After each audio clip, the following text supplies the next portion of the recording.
Chief justice قاضی فائز عیسیٰ اور P T I وکیل لطیف کھوسہ ایک بار پھر آمنے سامنے۔ لطیف کھوسہ کی بانی پی ٹی آئی کی توشہ خانہ نااہلی کے خلاف درخواست مقرر کرنے کی استدعا۔ ملازمت سے متعلق ایک کیس کے دوران لطیف کھوسہ سے مکالمے میں چیف جسٹس نے کہا کہ لطیف کھوسہ صاحب، آپ باہر جا کر الزامات لگاتے ہیں، ایک طرف آپ عدلیہ پر اعتبار نہیں کرتے، دوسری طرف ریلیف بھی مانگتے ہیں۔ جلد سماعت کی درخواست دائر کر دیں، قانون کے مطابق جو ریلیف ہوگا وہ دیں گے۔ مسلم لیگ نون کی چیف آرگنائزر جاتی عمرہ سے روانہ۔ مریم نواز آج اپنے صوبائی حلقے پی پی 159 کا دورہ کریں گی۔ مریم نواز گجومتہ میں اپنے کارکنوں سے خطاب بھی کریں گی۔ میں ایک ایسے پاکستان کا خواب دیکھتی ہوں جس کو انشاءاللہ ممکن بنائیں گے، جہاں مسیحی برادری اور ہم سب مل کے رہیں گے اور ایک شہری کی طرح رہیں گے انشاءاللہ۔ یوحناباد والوں، 8 فروری کو کس کو ووٹ دو گے؟ نہیں، پورے یوحناباد میں آواز جانی چاہیے، یوحناباد کس کو ووٹ دے گا؟ آپ شہر کو ووٹ دو، شہر آپ کی خدمت کرے گا، دن رات کرے گا انشاءاللہ۔ این 122 لاہور اور این 89 میاں والی سے بانی پی ٹی آئی کے کاغذات مسترد کرنے کے خلاف درخواستوں پر سماعت مکمل۔ لاہور ہائی کورٹ نے وکلاء کے دلائل کے بعد فیصلہ محفوظ کر لیا۔ جسٹس علی باقر نجوی کی سربراہی میں 3 رکنی بینچ نے درخواست پر سماعت کی۔ شہریار آفریدی، آصف خان، کامران بنگش اور آفتاب عالم کے انتخابی نشانات سے متعلق کیس کی پشاور ہائی کورٹ میں سماعت۔ عدالت نے فریقین کے دلائل سننے کے بعد فیصلہ محفوظ کر لیا۔ جسٹس صاحبزادہ اسد اللہ اور جسٹس اعجاز خان نے کیس کی سماعت کی۔ سندھ ہائی کورٹ سے کاغذات نامزدگی سے اعتراضات ختم کر کے امیدوار فیصل مجید کو الیکشن لڑنے کی اجازت دے دی گئی۔ Chief justice Sindh high court نے کہا، کیا امیدوار کی پارٹی سے کسی کو مسئلہ ہے؟ سب آگاہ ہیں کہ ملک میں کیا ہو رہا ہے، کبھی کبھی دکھ ہوتا ہے، آپ وقت سے سیکھتے کیوں نہیں؟ سرکاری وکیل چیف جسٹس کے سوال پر خاموش رہے۔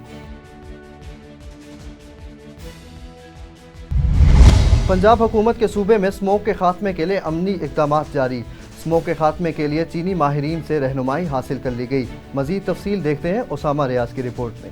پنجاب حکومت کے صوبے میں اسموگ کے خاتمے کے لیے عملی اقدامات جاری۔ اسموگ کے خاتمے کے لیے چینی ماہرین سے رہنمائی حاصل کر لی۔ سیکریٹری زراعت نادر چٹا نے کہا، اسموگ کے کنٹرول کے سلسلے میں چین سے آئے ہوئے ایک اعلیٰ سطح وفد کی ملاقات۔ اسموگ کے کنٹرول کے لیے چینی ماہرین کے تجربات اور مہارات ہمارے لیے فائدہ مند ہوں گی۔ پنجاب میں سالانہ گندم کی کاشت 4.6 ملین ایکڑ اور دھان کی کاشت 6.2 ملین ایکڑ پر کی جاتی ہے۔ سیکریٹری زراعت پنجاب میں گندم کی مشینی کاشت 31% جبکہ 69% کٹائی مشینوں سے کی جاتی ہے۔ نادر چٹا نے مزید کہا کہ اسموگ بننے میں زراعت کا صرف 20% حصہ ہے۔ سیکریٹری زراعت دھان کی کٹائی کے بعد بھارتی پنجاب میں زیادہ رقبہ پر آگ لگنے کے باعث فضائی آلودگی میں اضافہ ہوتا ہے۔ سیکریٹری زراعت بڑھتی آبادی، ٹرانسپورٹ کا زیادہ استعمال اور صنعتی سرگرمیاں اسموگ کے بننے کی بنیادی وجوہات میں شامل ہیں۔ چائنیز قونصلیٹ جنرل سے ملاقات کے دوران ایڈیشنل سیکریٹری زراعت ایڈمن عمر شیر چٹھا، ایڈیشنل سیکریٹری زراعت پلاننگ اور دیگر افسران شامل ہیں۔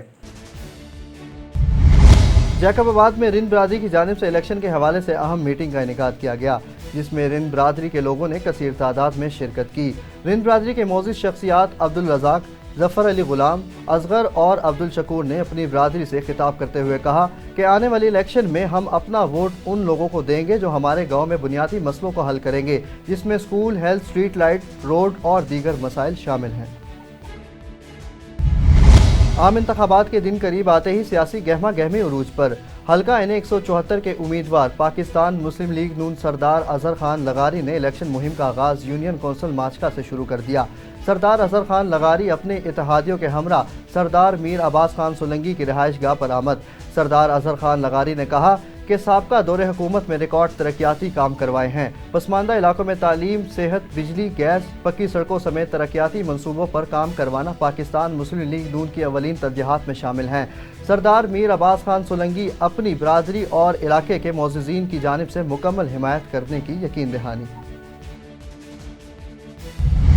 قومی شاہراہ کمو شہید کے مقام پر نوجوان کو تیز رفتار ٹرولر نے کچل دیا۔ نوجوان موقع پر ہی جاں بحق ہو گیا۔ جاں بحق ہونے والے نوجوان کی شناخت عظیم کے نام سے ہوئی۔ ٹرولر اور ٹرولر ڈرائیور کو پولیس نے اپنی تحویل میں لے کر مزید تفتیش کا آغاز کر دیا۔ عمرکوٹ اور سامارو میں دھند کا راج برقرار۔ سخت سردی کی لہر اور موسم میں تبدیلی۔ سخت سردی اور دھند کے سبب عام شخص کی زندگی مفلوج ہو کر رہ گئی۔ ٹریفک متاثر، بجلی غائب، نمونیا، کھانسی، نزلہ، زکام اور بخار، تکلیف اور بچوں بڑوں کے سینے میں خطرناک امراض بڑھنے لگے۔ ہم الیکشن لڑیں گے۔ اگر کسی امیدوار کا الیکشن نہ لڑنے کا بیان آئے تو بیان اغوا برائے بیان ہوگا۔ عمر کوٹ میں پی ٹی آئی کی جانب سے الیکشن مہم کا آغاز کر دیا گیا۔ سابق ایم این اے تحریک انصاف لال مالہی نے کہا، پی ٹی آئی کی حکومت کو بین الاقوامی سازش کے تحت ختم کر دیا گیا۔ پی ڈی ایم سرکار مہنگائی ختم کرنے آئی تھی لیکن انہوں نے 100% مہنگائی بڑھا دی۔ صاف شفاف الیکشن سے آج کتراتے ہیں، اس کا ثبوت مخدوم شاہ محمود قریشی کو بار بار گرفتار کرنا ہے۔ عالمی دنیا نے تسلیم کیا کہ پی ٹی آئی حکومت نے کووڈ-19 میں سب سے زیادہ اچھا کام کیا۔ پی ٹی آئی حکومت نے کشمیر کا سودا نہیں کیا تو ہماری حکومت گرائی گئی۔ پی ٹی آئی حکومت کو ختم کر کے ملک کو متعدد بحرانوں میں دھکیل دیا گیا۔ کورٹ کے حکم کے باوجود مخدوم شاہ محمود قریشی جو ایک گادی نشین بھی ہیں، ان کے ساتھ جو برتاؤ کیا گیا اس پہ پوری پاکستانی قوم نالا ہے، اسے ناراض ہیں، انہیں دکھ پہنچایا گیا ہے۔ ان کے لاکھوں مریدین جو سندھ میں ہیں انہوں نے احتجاج کیا ہے، وہ شدید احتجاج اس پہ کر رہے ہیں۔ سوال یہ تھا کہ پی ٹی آئی حکومت کو ہٹایا ہی کیوں گیا؟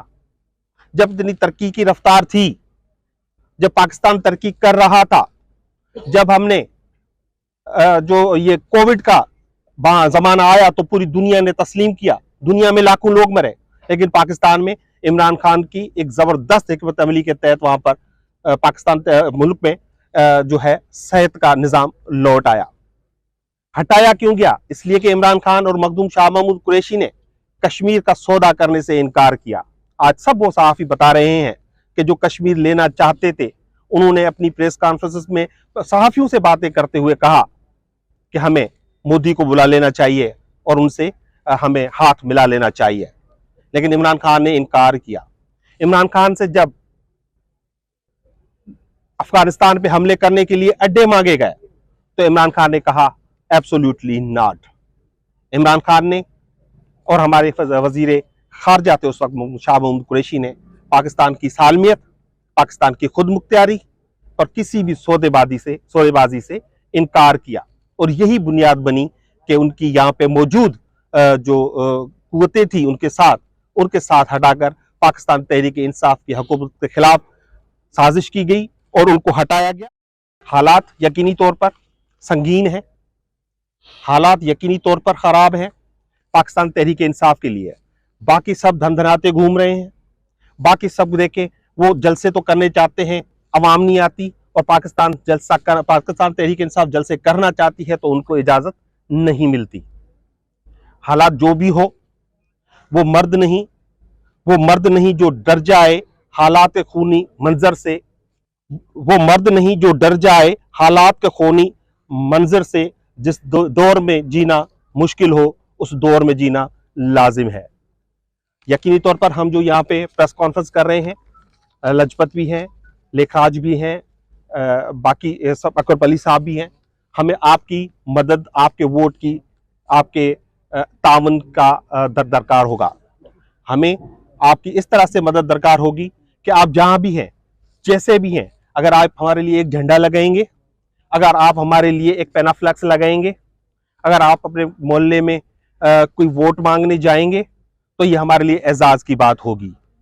ہم جو یہاں پہ موجود ہیں، کل اگر ہم میں سے کوئی بھی اگر کوئی اس طرح کی پریس کانفرنس کرے کہ میں الیکشن نہیں لڑنا چاہتا، میں وتھڈرا ہو رہا ہوں، میں عمران خان پہ تنقید کر رہا ہوں، یا اس طرح کا کوئی بھی بیان دے تو بیان اغوا برائے بیان سمجھیے گا۔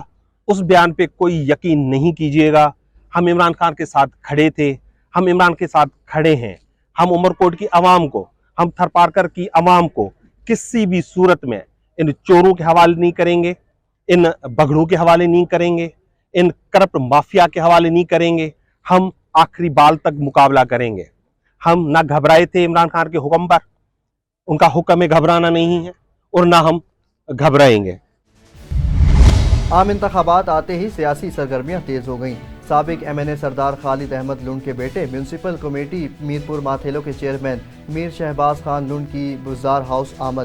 میر چاکر خان بزدار سے اہم ملاقات کی گئی۔ ملاقات میں میر چاکر خان بزدار نے NA 198 پر پاکستان پیپلز پارٹی کے امیدوار خالد احمد خان لنڈ کی حمایت کا اعلان کر دیا۔ اس موقع پر میر شہباز خان لنڈ، میر زمان خان بزدار، میر نظر محمد خان بزدار اور دیگر موجود رہے۔